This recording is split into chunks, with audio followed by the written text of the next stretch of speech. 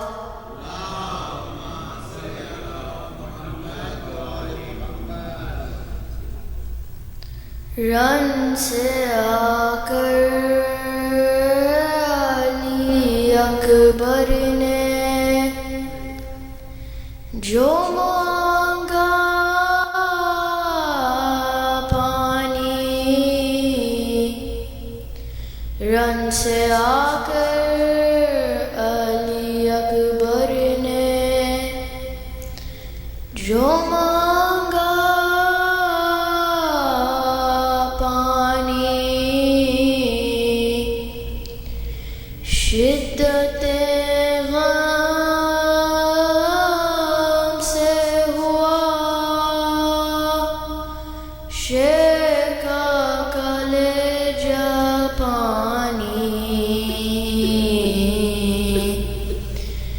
رن سے آ کر علی اکبر نے،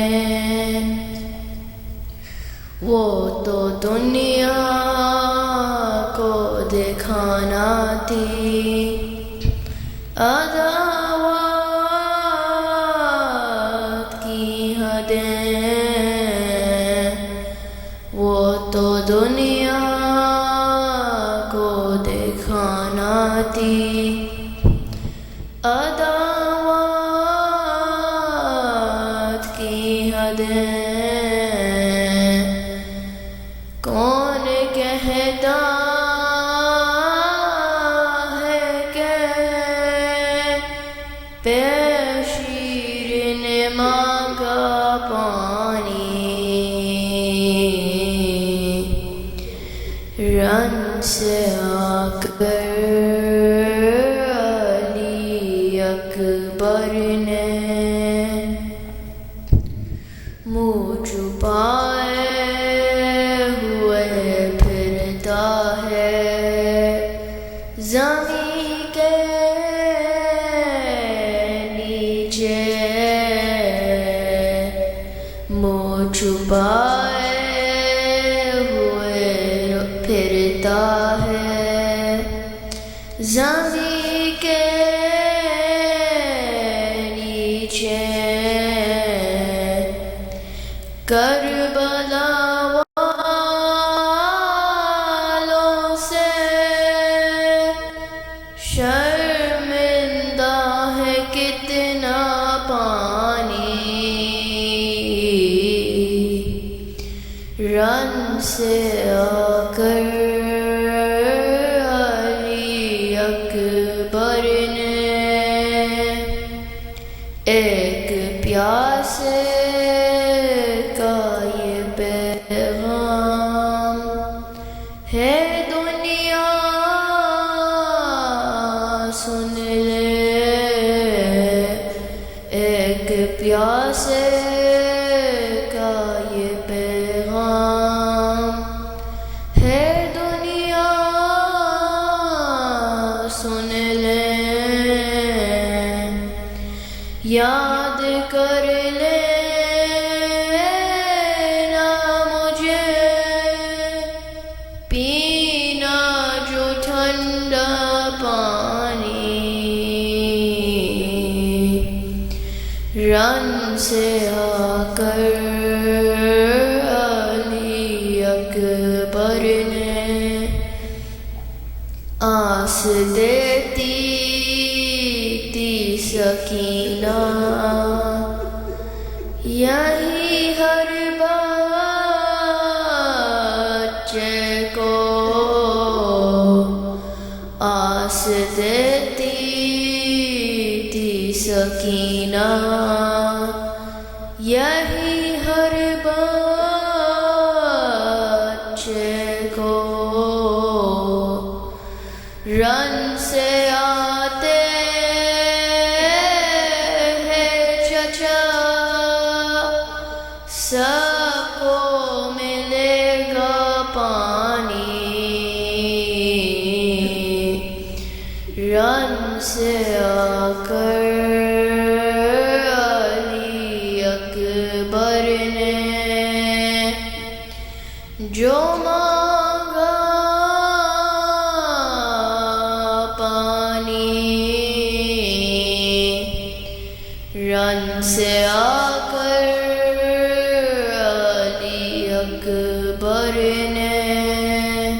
صلوات.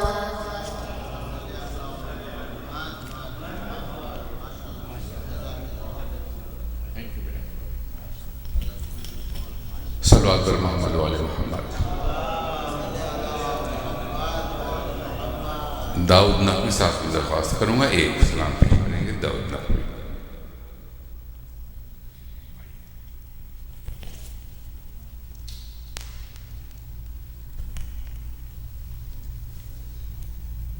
اور محمد و آل محمد صلوات.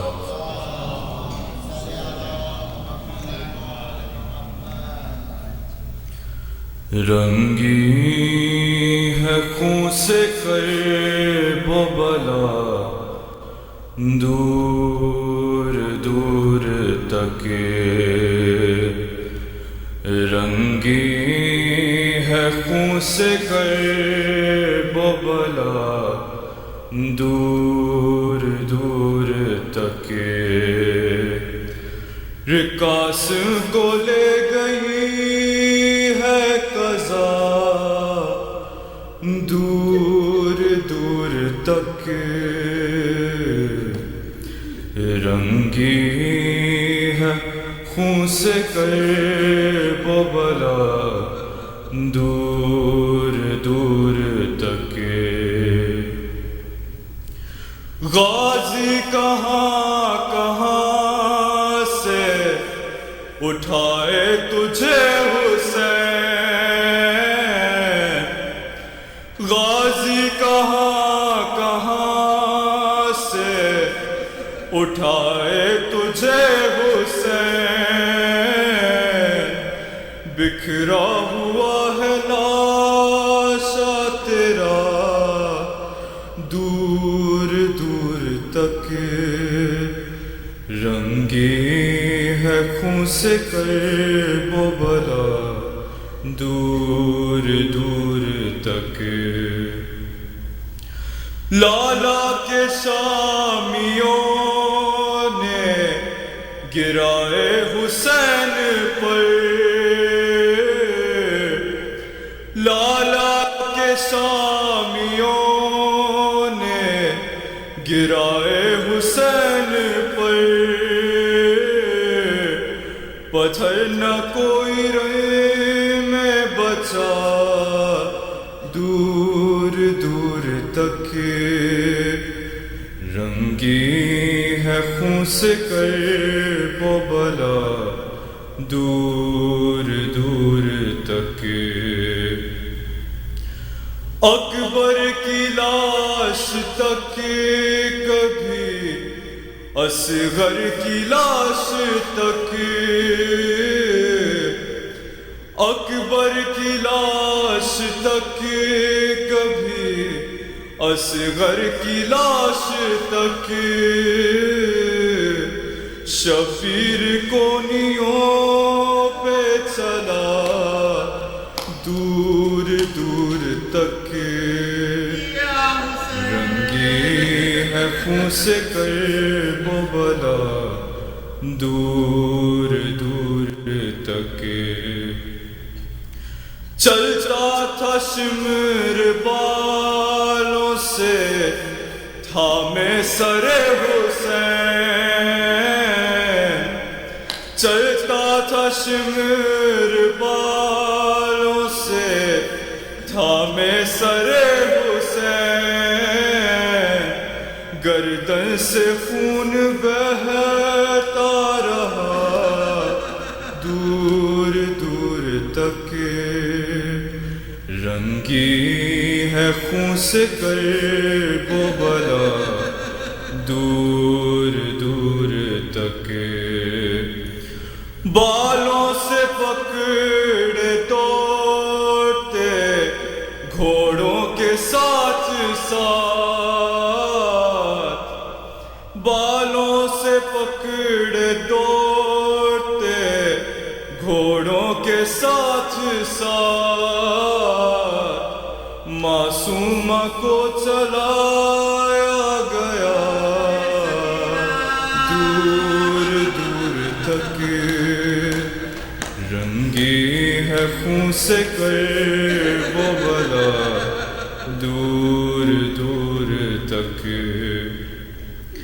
کہتا تھا شمر نیزوں پہ اتنی کرو بلند، کہتا تھا شمر نیزوں پہ اتنی کرو بلند،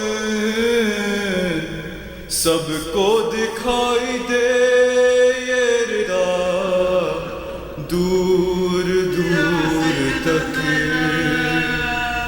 رنگی ہے خون سے کرب و بلا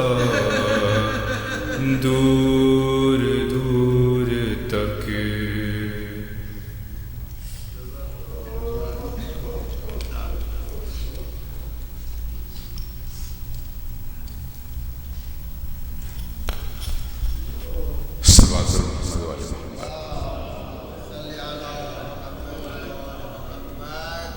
خواتین و حضرات، واحد علی صاحب کے لیے اور ان تمام لوگوں کے لیے جو اس ادارے کے بانیان میں سے جس میں آج آپ بیٹھے ہوئے ہیں اور یہ مجلس منعقد ہو رہی ہے، اور جن میں سے بہت سے اپنے سفر آخرت پر روانہ ہو چکے ہیں، ان تمام لوگوں کے لیے جو باغ مصطفیٰ میں آسودہ خاک ہیں، اور ان تمام مومنین و مومنات کے لیے جو آج ہمارے درمیان موجود نہیں ہیں، ایک سورہ فاتحہ کی درخواست۔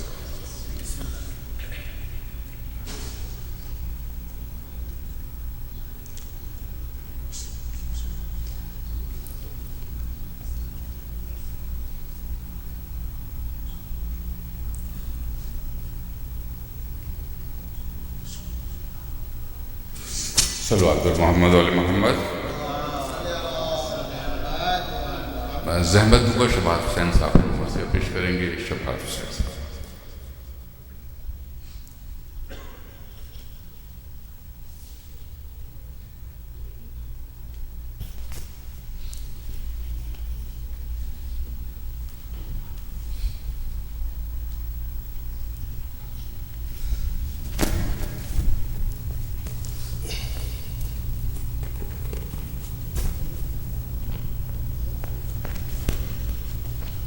پر محمد و علی محمد صلی اللہ علیہ وسلم۔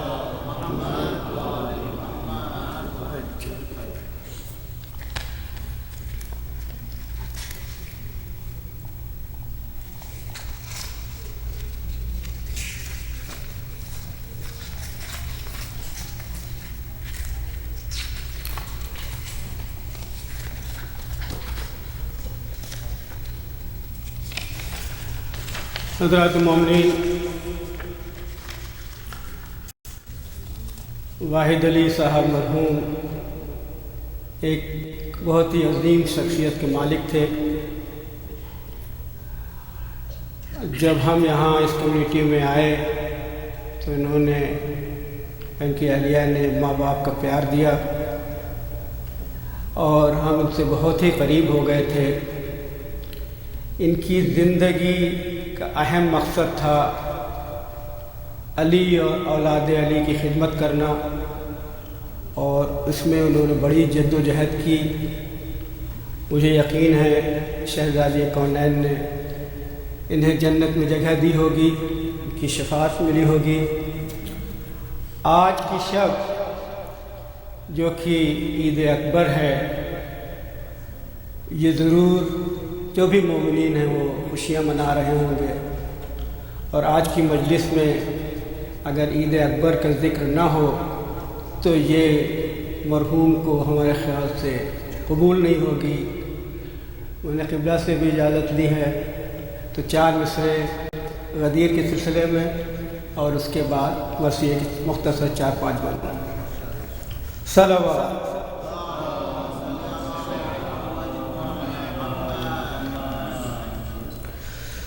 ہے تمام نشر ولایت غدیر میں، ہے تمام نشر ولایت غدیر میں، حضور لے جا لی جاتی ہے ہر ایک سے بیعت غدیر میں لی جاتی ہے ہر ایک سے، بیعت غدیر میں ارے جلتے ہیں پاؤں ریت میں، بغض علی سے دل جلتے ہیں پاؤں ریت سے، بغض علی سے دل، ذو شیخین کی عجیب ہے حالت غدیر میں، شیخین کی عجیب ہے حالت غدیر میں، منہ دیکھتے ہی رہ گئے کتنے بزرگوار، ادھر کس کم سن کو مل گئی ہے خلافت غدیر میں، کم سن کو مل گئی ہے خلافت غدیر میں۔ صلوات۔ شکریہ۔ آپ تمام حضرات کو شب عید اکبر بہت بہت مبارک ہو۔ اب مختصر سے 5 بند شہادت امام حسین علیہ السلام کے سلسلے میں پیش خدمت۔ فاتحہ شہیدان کربلا۔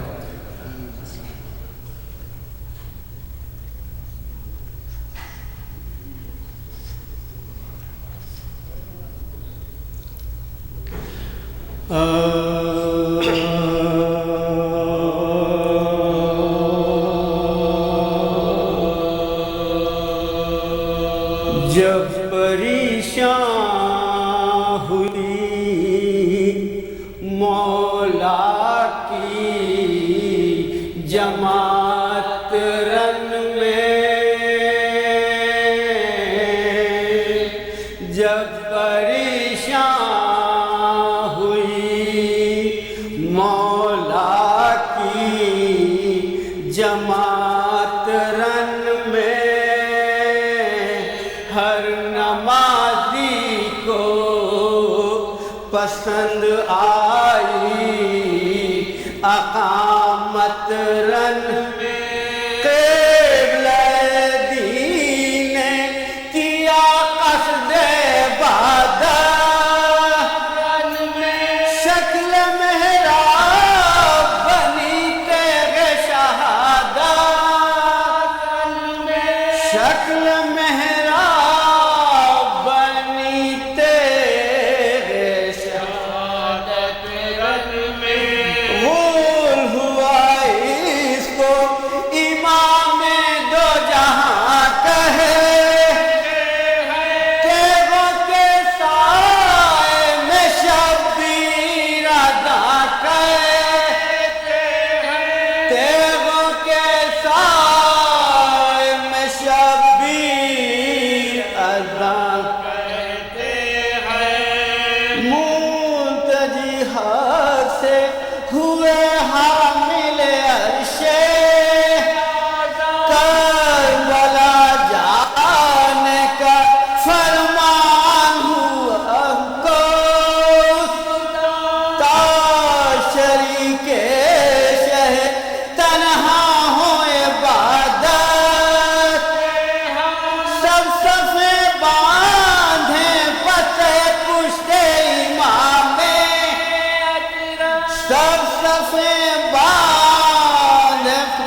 آخری بند کی زحمت زینت عرش خدا خاک اتا نہ بچھونا ہے نہ مسند ہے نہ سیمر خنجر لیے بالین پہ اتنا نہیں کہتا کہ نبیزہ کوئی اتنا نہیں کہتا کہ نبیزہ قصد سجدے کا ادھر قبلہ دی نیت ذبح ادھر شمر لائی نیت ذبح ادھر شمر لائی کرتا جب پریشان ہوئی مولا کی جماعت رنگ میں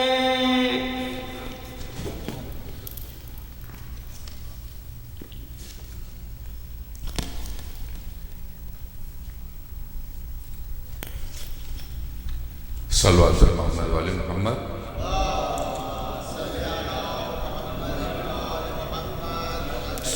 اور اب میں درخواست کروں قبلہ پر سلمان آدمی صاحب سے تشریف لائیں. مجھے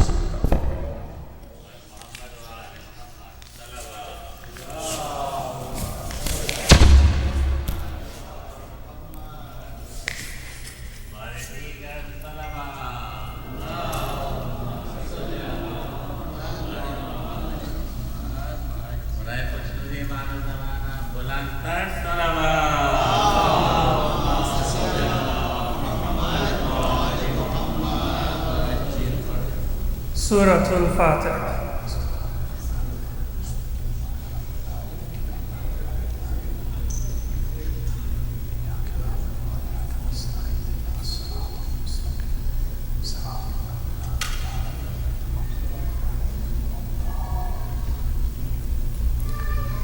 أعوذ بالله من الشيطان الرجيم. بسم الله الرحمن الرحيم.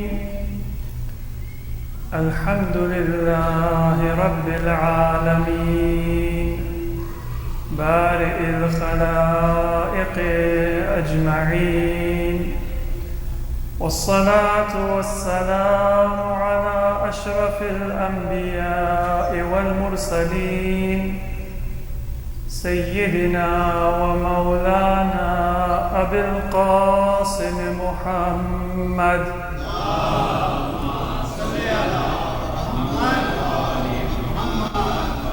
وعلى أهل بيته الطيبين الطاهرين الهداة المهديين، ولعنة الله على أعدائهم إلى قيام يوم الدين. رب اشرح لي صدري ويسر لي أمري واحلل عقدة من لساني يفقه قولي. أما بعد، فقد قال الله عز وجل في القرآن المجيد وهو أصدق القائلين. بسم الله الرحمن الرحيم. قل لا أسألكم عليه أجرا إلا المودة في القربى. صلوات على محمد.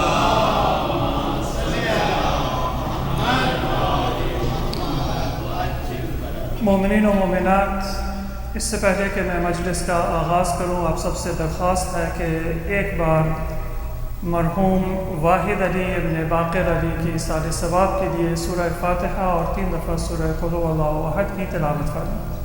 بسم اللہ الرحمن الرحیم. الحمد للہ رب العالمین الرحمن الرحیم مالک یوم الدین ایاک نعبد و ایاک نستعین اهدنا الصراط المستقیم صراط الذین انعمت علیہم غیر المغضوب علیہم ولا الضالین. بسم اللہ الرحمن الرحیم. قل هو اللہ احد اللہ الصمد لم يلد ولم يولد ولم يكن له كفوا احد. بسم الله الرحمن الرحيم. قل هو الله احد الله الصمد لم يلد ولم يولد ولم يكن له كفوا أحد. بسم الله الرحمن الرحيم. قل هو الله أحد الله الصمد لم يلد ولم يولد ولم يكن له كفوا أحد. صلوات على محمد وعلى محمد.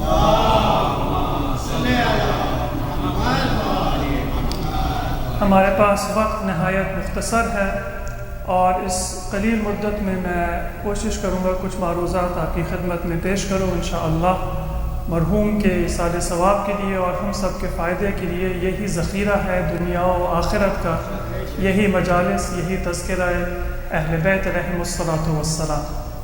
آپ سب واقف ہیں کہ یہ ایک ایصال ثواب کی مجلس بھی ہے اور یہ ماہ ذوالحجہ کا مہینہ بھی ہے. اس مہینے کو علماء نے ماہ ولایت کے نام سے جانا ہے.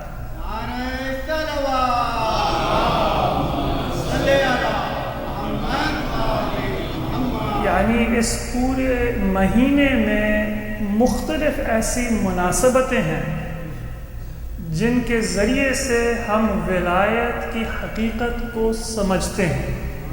اور پھر خاص طور پہ یہ جو ہفتہ اب شروع ہونے والا ہے اس کو ہفتہ ولایت کہا جاتا ہے، یعنی مابین غدیر اور مباہلہ. آج کی شب سے یہ بہت بابرکت ہفتہ شروع ہونے جا رہا ہے. کل کا دن غدیر کا دن ہے اور ایک ہفتے بعد مباہلے کا دن ہے. تو یہ ماہ ولایت ہے اور ہفتہ ولایت کا آغاز ہے. اور دوسرے الفاظ میں اگر ہم اس مہینے کی فضیلت بیان کرنا چاہیں تو اس کو ہم ماہ مودت بھی کہہ سکتے ہیں، کیونکہ یہ مودت کا مہینہ ہے اور مودت اور ولایت میں ایک بہت قریبی تعلق ہے. اور اسی مناسبت سے میں ایصال ثواب کی مجلس کی بھی مناسبت بیان کروں.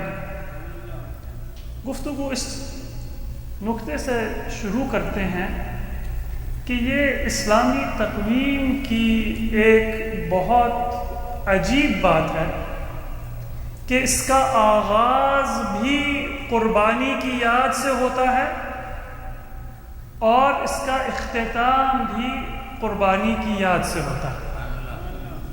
ماہ محرم میں ہم اس عظیم قربانی کو یاد کرتے ہیں جو کربلا میں سید الشہداء امام حسین اور آپ کے اہل خانہ اور آپ کے اصحاب نے پیش کی.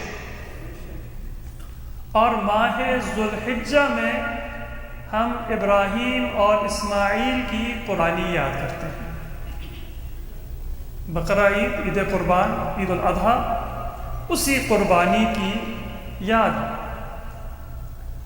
اور یہ بھی ایک عجیب بات ہے کہ جو تاریخی اعتبار سے، تاریخی ترتیب کے اعتبار سے پہلی قربانی تھی وہ سال کے آخر میں ہے، اور ترتیب کے اعتبار سے تاریخ میں جو واقعہ بعد میں پیش آیا وہ سال کے آغاز میں قرار پایا.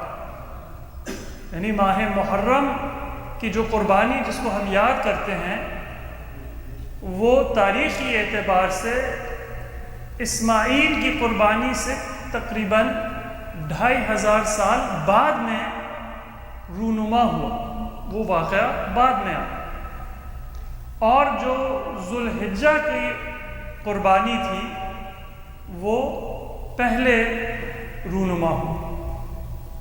تو اس کا اللہ بہتر جانتا ہے کیا سبب تھا، کیا حکمت تھی، لیکن یہ ہماری اسلامی تعلیمات کا ایک حصہ ہے کہ ہم پہلے جذبہ ایثار کے ذریعے سے اللہ سے قربت طلب کرتے ہیں اور پھر ہم اللہ سے اس کا نتیجہ اور اس کی برکت حاصل کرتے ہیں. تو کیونکہ جذبہ ایثار کا سب سے اہم واقعہ تاریخ بشریت میں کربلا کی قربانی تھی، وہ ہماری اسلامی تقویم کے آغاز میں منائی جاتی ہے، اس کو یاد رکھا جاتا ہے، اور پھر اس یاد کو ہم پورا سال زندہ رکھتے ہیں اپنی زندگی میں، اپنی عبادتوں میں، اپنے تعلقات میں، اپنے قول اور فعل میں اس قربانی، اس واقعے کو ہم یاد رکھتے ہیں۔ تو پھر انتہا میں ہمیں جشن اور خوشی منانے کا موقع ملتا ہے۔ یہ اسلامی فلسفہ ہے۔ 1 مہینہ ہم روزہ رکھتے ہیں اور پھر اس کے بعد عید الفطر مناتے ہیں۔ حج کی صعوبتیں انسان برداشت کرتا ہے۔ آج کل کے لگژری حج کے دوران بھی صعوبتیں ہوتی ہیں حج میں۔ اس سال کتنے لوگوں نے نیت کی، چھٹی لی اور پھر انہوں نے سلسلہ ہی بدل دیا، اب حج سے محروم رہ گئے۔ تو یہ صعوبتیں آج کل بھی ہیں، حالانکہ وہ جو گزشتہ زمانوں میں لوگ سفر کی تکلیفیں اٹھاتے تھے، مشکلات ہوتی تھیں، رابطہ نہیں ہو پاتا تھا اپنے گھر والوں سے، وہ صعوبتیں آج کل نہیں ہیں، لیکن آج بھی سختیاں ہیں۔ ان سختیوں کے بعد ہم پھر عید الاضحیٰ مناتے ہیں، اور حتیٰ نماز بھی ایک جہاد ہے، ایک قربانی ہے۔ حدیث میں وارد ہوا ہے کہ الصلاۃ قربان کل تقی، ہر متقی انسان کے لیے نماز قربانی کی حیثیت رکھتی ہے۔ نماز ہم پڑھتے ہیں، قربانی پیش کرتے ہیں، اور پھر سجدہ شکر بجا لاتے ہیں۔ سجدہ شکر جو ہم نماز کے آخر میں انجام دیتے ہیں، وہ صرف اللہ کی دنیاوی نعمتوں کا شکریہ نہیں ہے۔ وہ شکر جب وہ نعمتیں ہمیں ملتی ہیں اس وقت ہمیں انجام دینا چاہیے، اور جب نعمتیں یاد آتی ہیں اس وقت ہمیں سجدہ شکر بجا لانا چاہیے۔ یہ ہمارے 5ویں امام محمد باقر علیہ السلام کی سیرت تھی کہ وہ اپنے اصحاب کے درمیان بیٹھے ہوتے تھے، حدیثوں کو بیان فرما رہے ہوتے تھے، اور اچانک سجدے میں چلے جاتے تھے۔ تو اصحاب پوچھتے تھے امام سے، سوال کیا کہ اے فرزند رسول، ہم آپ کی سیرت میں یہ ایک عجیب عمل دیکھتے ہیں کہ کبھی آپ ہم سے گفتگو فرما رہے ہوتے ہیں اور آپ سجدے میں چلے جاتے ہیں، کبھی آپ مدینے میں اپنے گھر سے مسجد کے راستے میں ہوتے ہیں اور آپ اپنا سر سجدے کے نیت سے ایک اشارے کے ذریعے سے جھکا دیتے ہیں، تو اس کی کیا وجہ ہے؟ تو امام نے ارشاد فرمایا، جب بھی اللہ کی کوئی نعمت یاد آتی ہے، چاہے وہ بچپن کے زمانے کی نعمت ہو، چاہے حال کی نعمت ہو، اسی وقت سجدہ شکر بجا لانا چاہیے اور اللہ کا شکر ادا کرنا چاہیے کہ اللہ نے ہمیں بے حد نعمتوں سے نوازا۔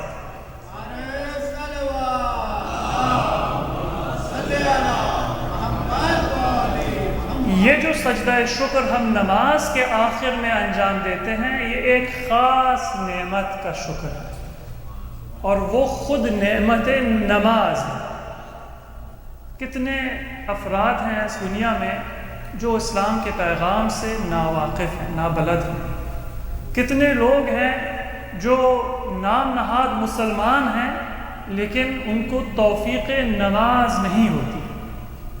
ہم جب نماز پڑھ لیتے ہیں تو ہمارے اندر غرور نہیں ہونا چاہیے کہ ہم نے ایک بہت بڑا کام کر لیا، اللہ کے اوپر کوئی احسان کر لیا، بلکہ ہمیں مزید انکساری ہونی چاہیے کہ اللہ نے ہمیں توفیق دی اور ہمیں ہدایت دی کہ ہم اس خاص وقت میں جب اللہ حاجتوں کو قبول کرتا ہے اور دعاؤں کو مستجاب کرتا ہے، اس وقت میں اللہ نے ہمیں توفیق عبادت دی ہے۔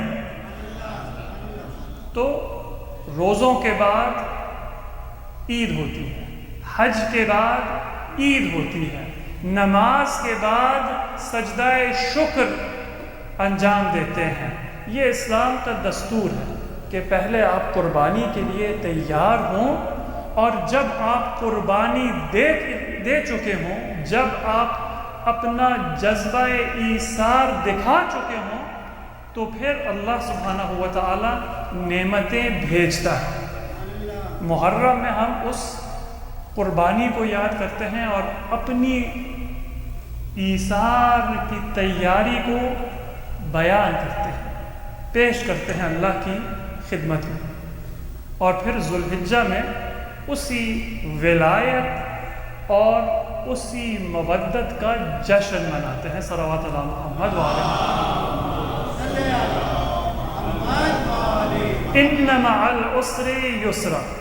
آج کی تہذیب میں سمجھنا مشکل ہے لوگوں کے لیے، کیونکہ لوگ ادھار پہ بہت سی چیزیں خرید لیتے ہیں۔ ہم چاہتے ہیں کہ پہلے ہم لطف لیں اور بعد میں انشاءاللہ اس کی قیمت ادا کر لیں گے، لیکن زندگی میں کامیابی کا راز یہ نہیں ہے۔ پہلے مشکلات ہوتی ہیں، قربانی دینی ہوتی ہے، اور پھر بعد میں اس کا پھل ملتا ہے۔ دنیا میں بھی یہی دستور ہے اور آخرت کے لیے بھی یہی دستور ہے۔ اب قرآن میں ارشاد ہے کہ یہ جو مودت اور ولایت ہے، جس کو ہم محرم میں بھی یاد کرتے ہیں، ذوالحجہ میں بھی یاد کرتے ہیں، اور دوران سال مختلف مناسبات سے یاد کرتے ہیں، یہ اجر رسالت ہے۔ قُلْ لَا أَسْأَلُكُمْ عَلَيْهِ أَجْرًا إِلَّا الْمَوَدَّةَ فِي الْقُرْبَى۔ اجر رسالت کچھ نہیں ہے سوائے مودت قربہ۔ اب امت نے جب یہ آیت پڑھی تو مختلف تفسیریں پیش کی۔ ایک تفسیر جو صحیح طریقے سے روایت ہوئی ہے، ہر تفسیر کی کتاب میں ذکر ہوئی ہے، ہر حدیث کی کتاب میں ذکر ہوئی ہے، اور متواتر طریقے سے ذکر ہوئی ہے، وہ یہ کہ مودت قربہ سے مراد رسول خدا محمد مصطفیٰ کے اہل بیت ہیں۔ اجر رسالت اہل بیت علیہ السلام کی محبت اور مودت ہے۔ لیکن بہت سے مسلمانوں کو یہ بات اس طرح سے ہضم نہ ہو سکی، تو انہوں نے اور مختلف تفسیریں پیش کی۔ ایک تفسیر یہ بیان کی گئی کہ مراد آپ کے اپنے قرابت دار ہیں۔ المودۃ فی القربہ یہ ایک عام تعبیر ہے اہل قربہ کی مودت۔ قرآن نے انسان کی عقل اور شعور پہ اعتماد کر کے یہ بیان نہیں کیا صراحت کے ساتھ کہ یہ اہل بیت رسول ہے، چونکہ صرف باشعور اور عقل مند انسان ہی اس مودت کا حق ادا کر سکتا ہے۔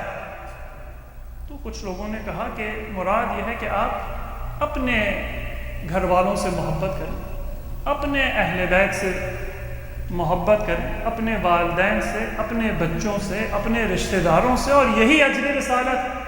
کیونکہ جب آپ کا گھرانہ مودت سے مالا مال ہوگا تو پھر آپ ایک دوسرے کو ایمان کی تلقین بھی دیں گے، اور جب آپ کا گھر با ایمان ہوگا تو اس سے رسول خدا کو خوشی ہوگی۔ تو کیا یہ تفسیر صحیح ہے؟ ایک جواب تو خود قرآن میں ہم دیکھتے ہیں کہ ارشاد ہوتا ہے قُلْ مَا أَسْأَلُكُمْ عَلَيْهِ مِنْ أَجْرٍ إِلَّا مَنْ شَاءَ أَنْ يَتَّخِذَ إِلَىٰ رَبِّهِ سَبِيلًا۔ یہ جو اجر رسالت رسول خدا نے امت سے طلب کیا ہے، یہ اجر صرف وہی لوگ ادا کریں گے من شاء ان یتخذ الی ربہ سبیلا، جو چاہتے ہیں کہ وہ اللہ کے نزدیک پہنچے۔ اب یہ خود ہر انسان سے سوال ہو سکتا ہے کہ کیا اپنے رشتہ داروں سے محبت صرف وہی لوگ کرتے ہیں جو خوف خدا رکھتے ہیں، جن کے دل میں تقوی کا جذبہ ہوتا ہے، جو اللہ کے لیے اپنی زندگی بسر کرتے ہیں۔ ہم دیکھتے ہیں کہ با ایمان لوگ بھی اپنے رشتہ داروں سے محبت کرتے ہیں اور ضعیف الایمان لوگ بھی اپنے رشتہ داروں سے محبت کرتے ہیں۔ حتیٰ وہ لوگ جو خدا پہ عقیدت نہیں رکھتے، جو ملحد ہیں، وہ بھی اپنے رشتہ داروں سے محبت ضرور کرتے ہیں۔ تو ایسا نہیں ہے کہ اپنے رشتہ داروں سے محبت وہی کرتے ہیں جو شاء ان یتخذ الی ربہ سبیلا۔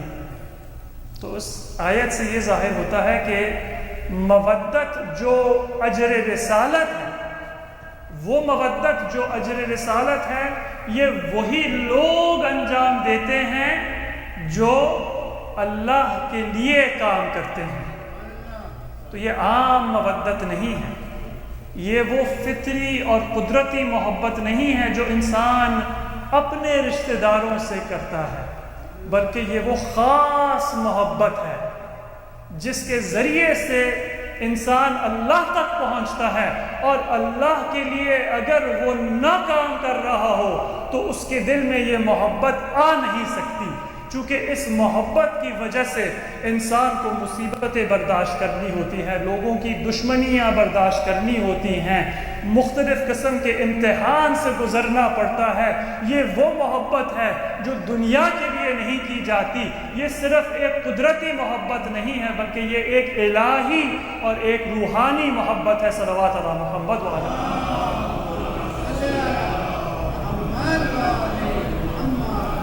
لیکن ہم اسی مسئلے کو ایک اور نگاہ سے بھی دیکھ سکتے ہیں، اور وہ یہ کہ ٹھیک ہے، اگر آپ اس آیت سے مراد یہ لیتے ہیں کہ انسان اپنے عزیزوں سے محبت کرے، اپنے قرابت داروں سے محبت کرے، تو یہ غلط نہیں ہے، لیکن سوال یہ ہے کہ ہمارے قرابت دار کون ہیں؟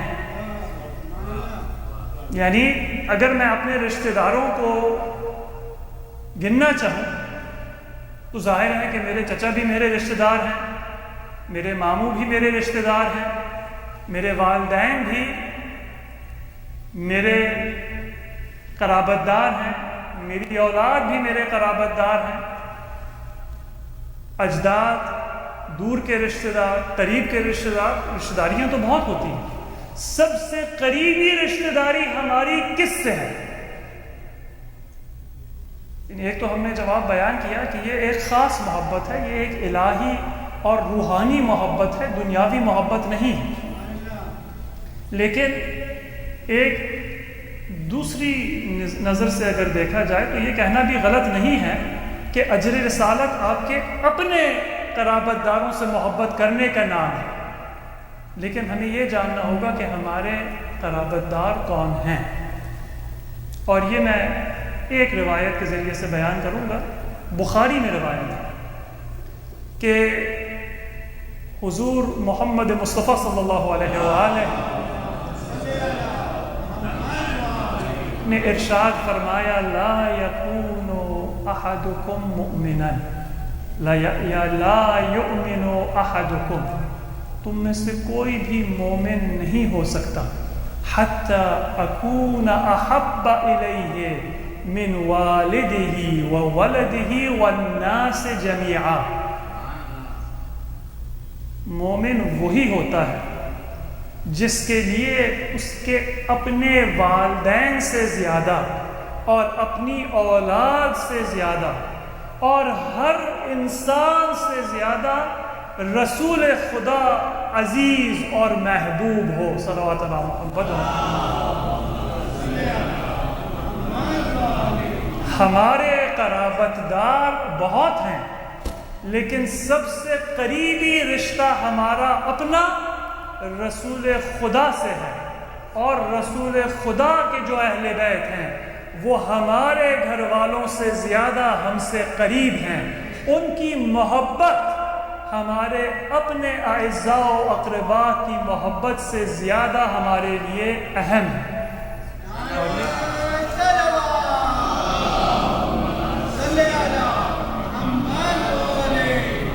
یہی وجہ ہے نا کہ ہم جب ایصال ثواب کی مجلس کرتے ہیں تو پھر ہم اپنے مرحوم کا تذکرہ نہیں کرتے، اہل بیت علیہم السلام کا تذکرہ کرتے ہیں، کیونکہ ہم یہ چاہتے ہیں کہ اپنے ذاتی تعلقات کو ہم اللہ کے لیے احترام کی نگاہ سے دیکھیں۔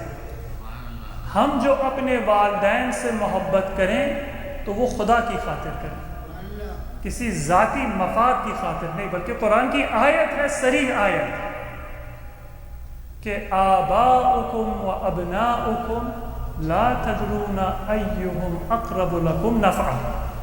کچھ لوگ ہوتے ہیں کہ اپنی اولاد کی وجہ سے اپنے والدین کو بھول جاتے ہیں، اب مصروف ہو جاتے ہیں اپنی ذاتی زندگی میں، اور اپنی اولاد کو پروان چڑھانے کی وجہ سے کہ ان کے پاس اب والدین کے لیے وقت نہیں ہوتا، اور شاید ان کے ذہن میں شعوری یا لاشعوری طور پہ یہ تصور ہو کہ والدین کا تو زمانہ گزر گیا، اور مستقبل کے لیے جو مجھے اب اپنے اور اپنے خاندان کے لیے تیاری کرنی ہے تو وہ بچوں کی تربیت، بچوں کی تیاری، ان کی تعلیم، ان کو پروان چڑھانے کے ذریعے سے میرا مستقبل بنے گا۔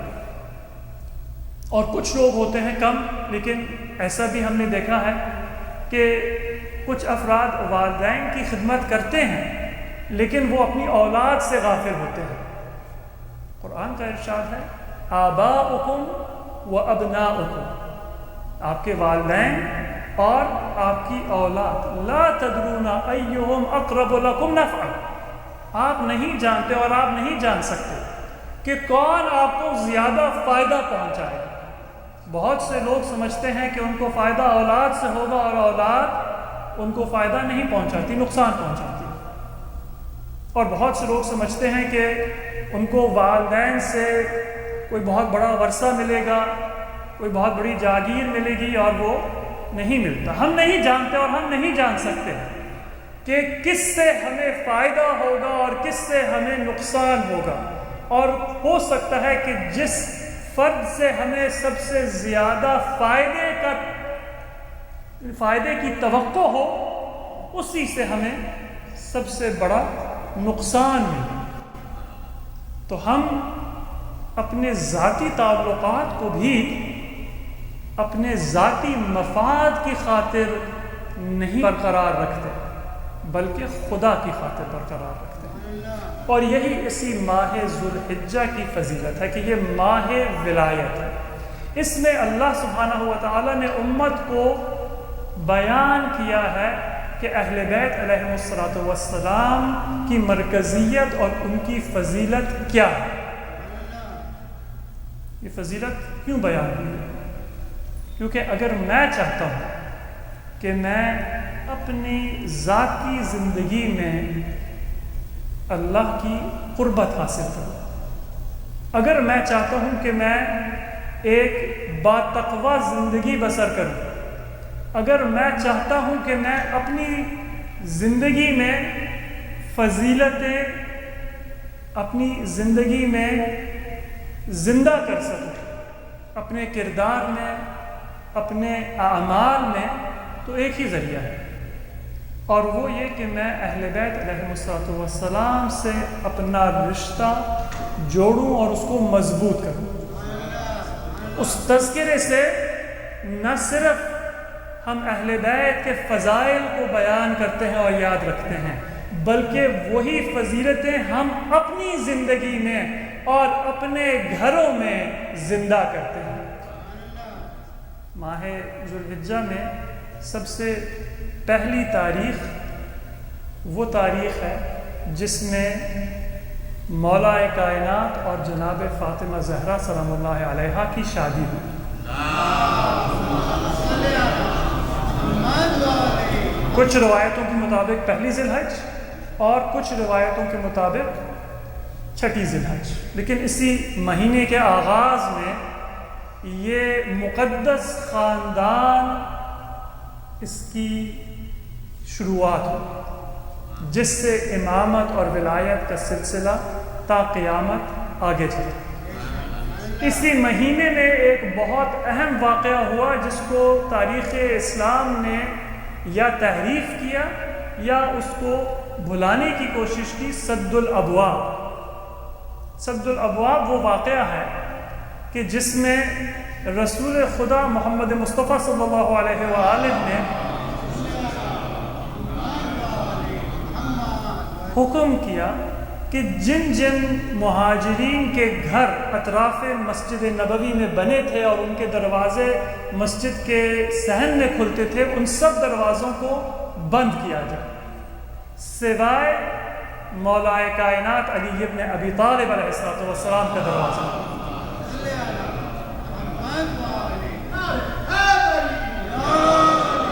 اور یہ کیوں بیان کیا؟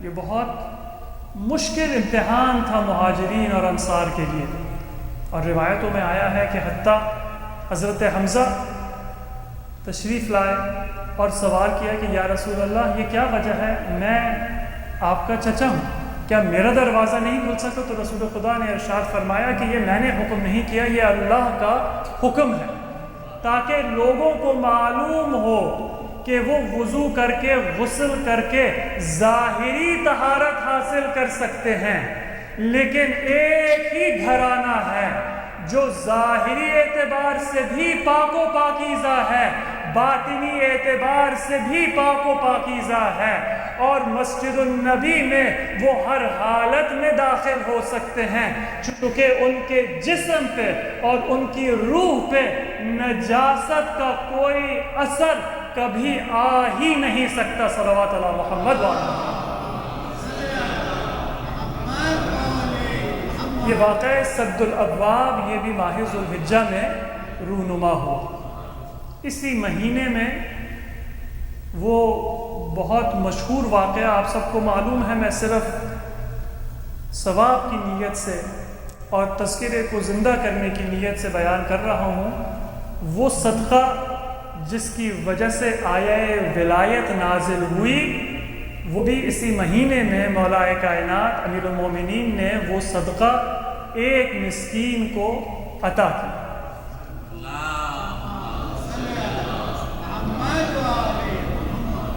ایک انگوٹھی نہیں تھی، وہ ایک بہانہ تھا کہ سورہ مائدہ کی آیت نازل ہوئی، انما ولیکم اللہ ورسولہ والذین آمنوا الذین یقیمون الصلاة ویؤتون الزکاة وهم راکعون۔ اس آیت کو آیہ ولایت کہتے ہیں، اور یہ ولایت علی و آل علی کو بیان کرتی ہے۔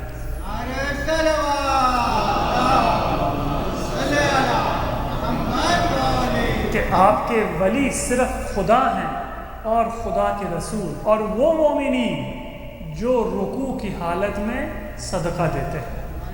اور مفسرین نے اس کو بیان کیا ہے کہ شان نزول یہ وہی مولا کائنات کا صدقہ دینا تھا جو کچھ روایتوں کے مطابق 9 ذی الحج اور کچھ روایتوں کے مطابق 10 ذی الحج میں مولا کائنات نے ایک مسکین کو عطا کیا تھا۔ پھر اسی مہینے میں عید الاضحیٰ ہے۔ عید الاضحیٰ صرف حضرت ابراہیم اور اسماعیل کی قربانی کا تذکرہ نہیں، بلکہ یہ وہ وقت ہے جب حضرت ابراہیم نے ایک بہت عجیب دعا کی اللہ سے، اور چونکہ وقت کم ہے میں نہایتی اختصار کے ساتھ اس دعا کو بیان کروں گا۔ ربنا انی اسکنت من ذریتی بواد غیر ذی زرع عند بیتک المحرم ربنا لیقیموا الصلاة فاجعل افئدة من الناس تہوی الیہم۔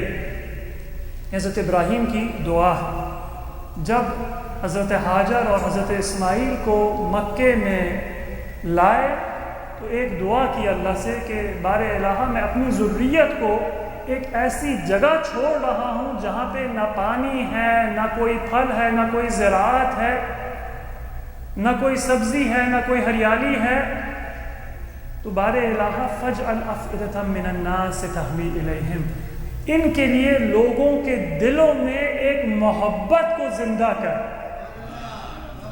تاکہ تیرے دین کی تبلیغ کر سکے۔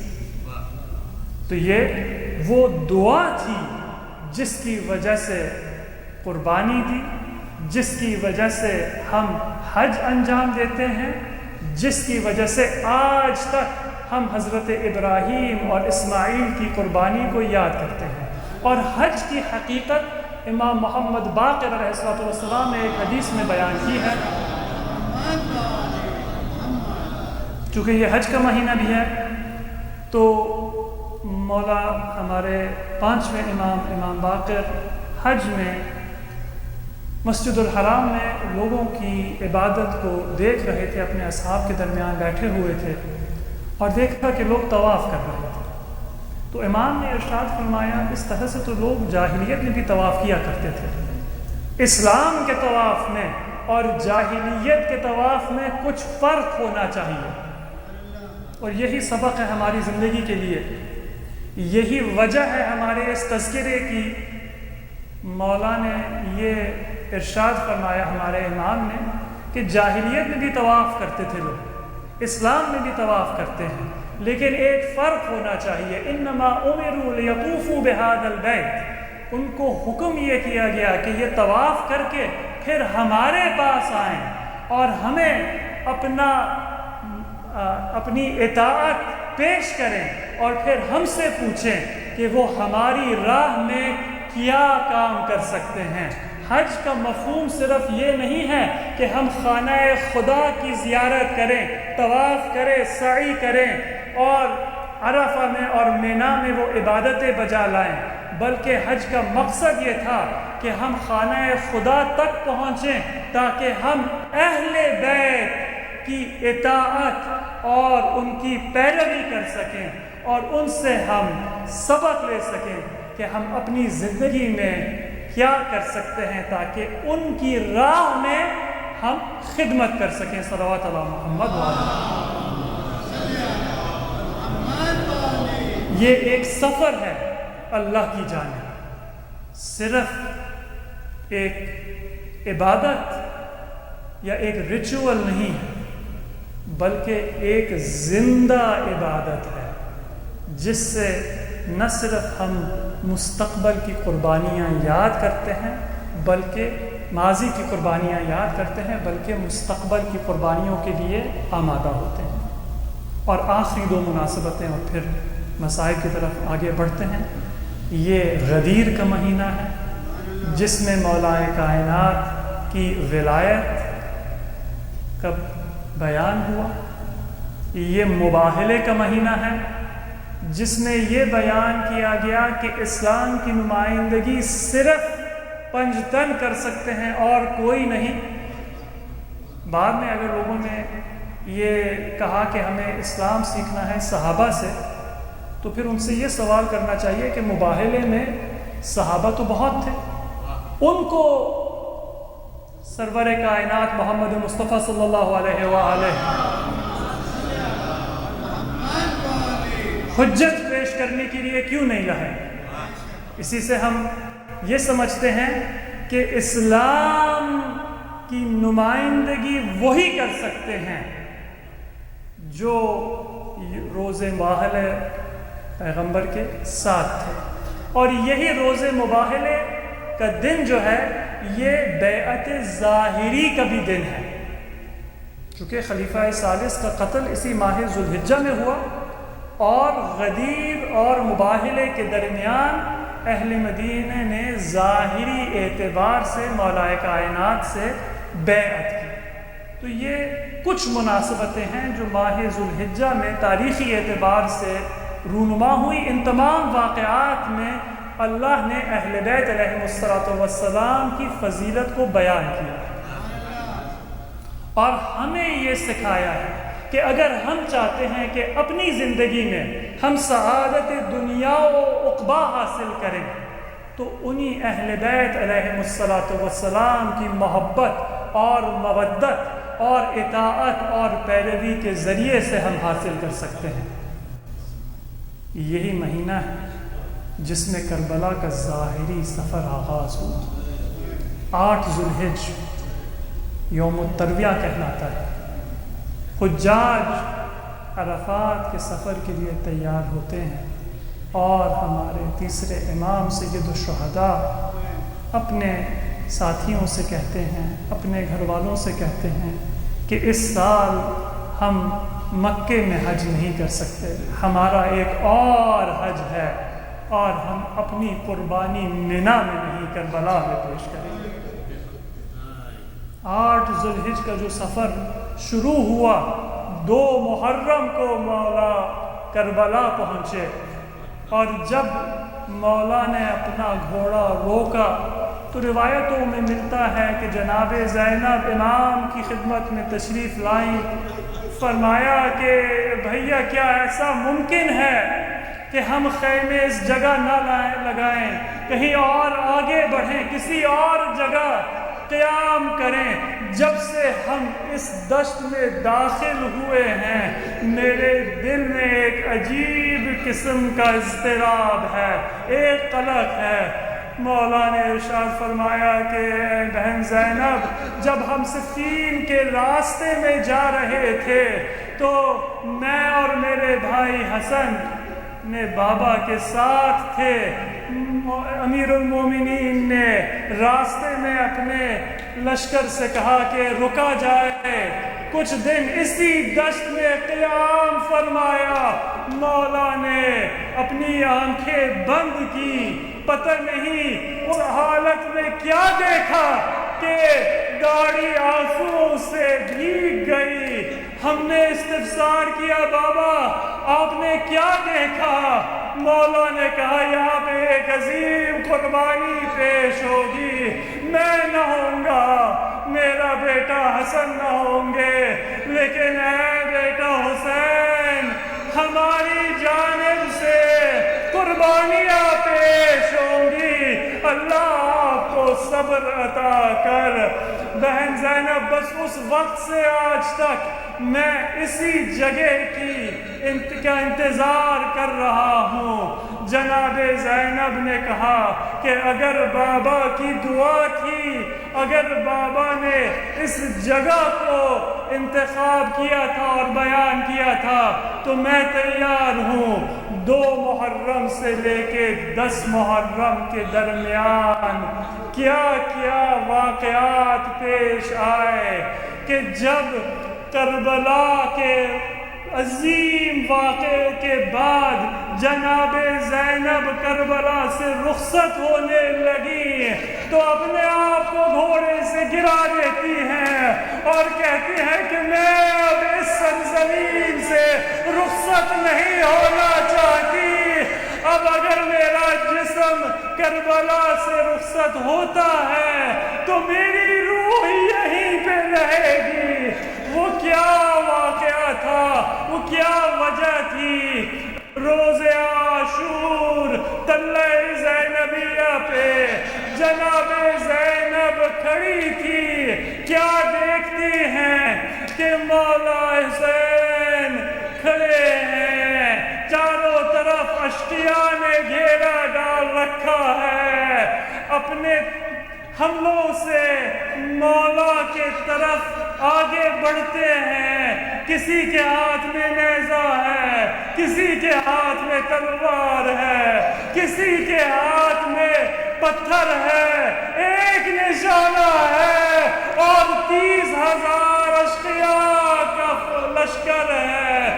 جناب زینب کبھی میدان کربلا کی طرف دیکھتی ہیں، کبھی آسمان کی طرف دیکھتی ہیں، فرماتی ہیں کہ میرے جب رسول خدا میری آنکھیں کیا دیکھ رہی ہیں کہ میرے سامنے میرا ماجایا صبح ہو رہا ہے، واہ محمد واہ علی اے حسین۔ بہن زینب آپ کی قربانی کو اپنی آنکھوں سے دیکھ رہی ہے اور آپ کی مدد کو نہیں آ سکتی۔ انا للہ و انا الیہ راجعون۔ وَسَيَعْلَمُ الَّذِينَ ظَلَمُوا أَيَّ مُنْقَلَبٍ يَنْقَلِبُونَ۔ بارہا یہ مہینہ مودت اہل بیت کا مہینہ ہے۔ آپ سے دعا کرتے ہیں کہ مرحوم واحد علی ابن باقر علی کو محمد و آل محمد کے جوار میں جنت الفردوس میں جگہ عطا فرمائے۔ تمام مرحومین کو مغفرت اور شفاعت محمد و آل محمد عطا کر بار الہ ہمیں اپنی زندگی میں محمد و آل محمد کے فضائل کو یاد رکھنے اور ان کی سیرت پہ عمل کرنے کی توفیق عطا کر ہمارے گناہان صغیرہ و کبیرہ کو معاف فرما۔ ہم ایک ہی عیدی طلب کرتے ہیں، عید اکبر ہے کل اور عید مباہلہ ایک ہفتے بعد ہے۔ بار الہ ہماری عیدی یہی ہو کہ ہم اپنے مولا اور اپنے وقت کے امام کی زیارت اپنی آنکھوں سے کر سکیں اور ان کے علم کو ہم اپنی آنکھوں سے دنیا کے ہر کونے میں دیکھ سکیں، تاکہ ظلم اور شر کا خاتمہ ہو اور دنیا کے ہر کونے میں عدل و عدالت اور انصاف کا جھنڈا لہراتا ہوا ہم دیکھیں۔ صلوات علی محمد و آل محمد۔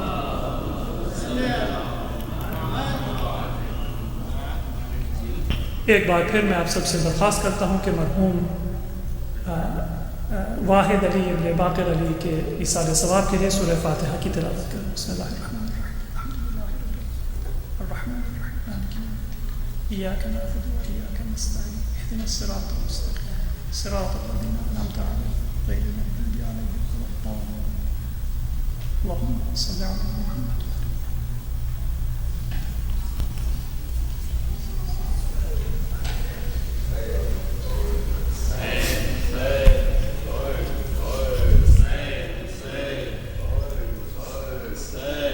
آدھے رضی سے میں درخواست کروں گا نہ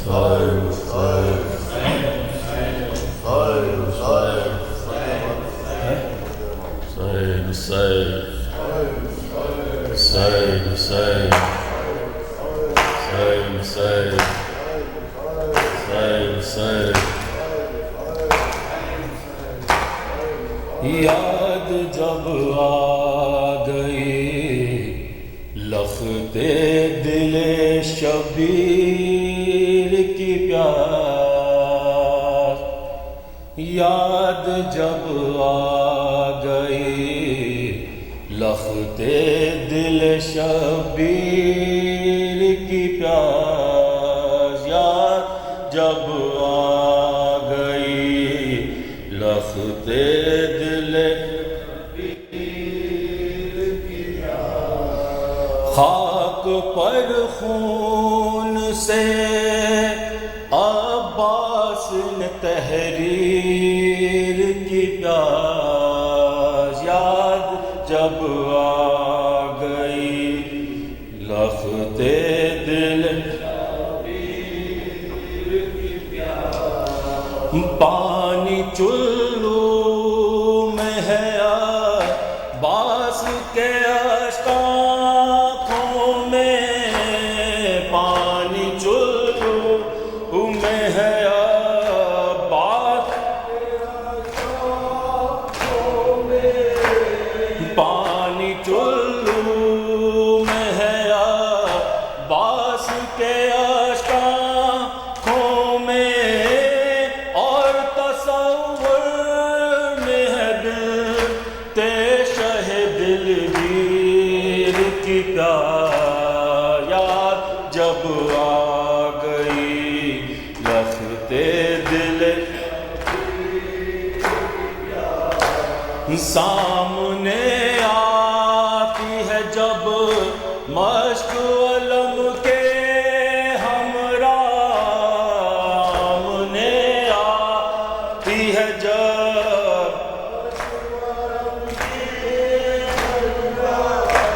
سامنے آتی ہے جب مشق علم کے ہمراہ خون لاتی ہے ہمیں دکھ کر شبیر کی پیار جب آ گئی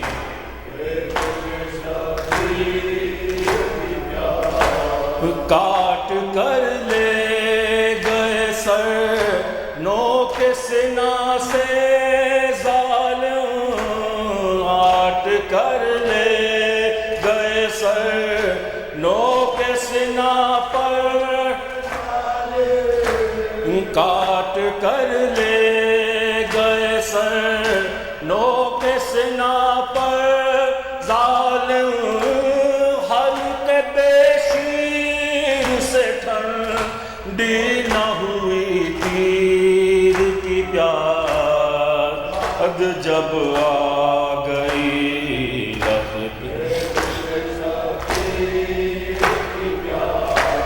جان حیدر سے لیا بدر و احد کا بدلہ حیدر سے لیا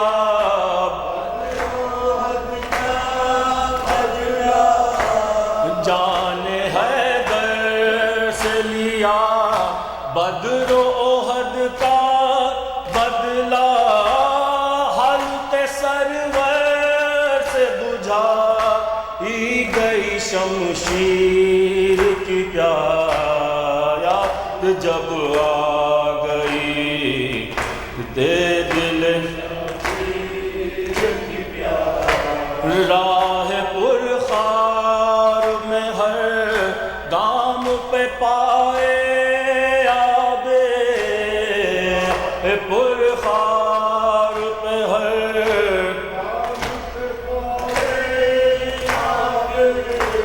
راہ پرخار پہ ہر گام پہ پائے آبے خون دے دے کے بجھائی گئی زنجیر کی پیار جب آ گئی یفتے جب کبھی تذکرائے تشنہ لبی ہوتا ہے کبھی تذکرائے تشنہ لبی ہوتا ہے جب کبھی تذکرائے تشنہ لبی ہوتا ہے اور بڑھ جاتی ہے کچھ ماتم شبیر کی پیار جب آ گئی لفتے دل شبیر کی پیار یاد جب آ گئی دل شبیر کی پیار سر اللہ سر